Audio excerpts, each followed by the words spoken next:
வாயின் பலன். அவனவன் வாயின் பலனால் அவனவன் வயிறு நிரம்பும். அவனவன் உதடுகளின் விளைவினால் அவனவன் திருப்தியாவான். நம்முடைய மனச்சாட்சி சுத்தமுள்ளதாய் இருக்க வேண்டும். நம்முடைய மனச்சாட்சி நம்முடைய கிரியைகளை குறித்து நமக்கு சாட்சி சொல்லும்.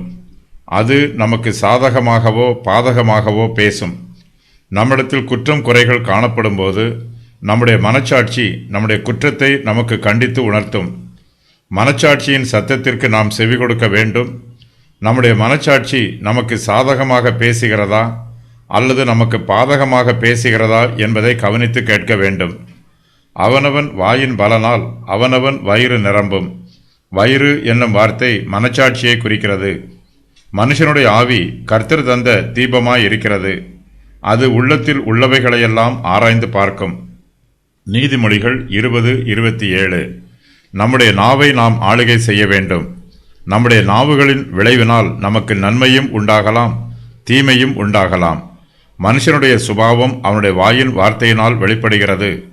அவனுடைய இருதயத்தின் நிறைவினால் அவனுடைய வாய் பேசுகிறது.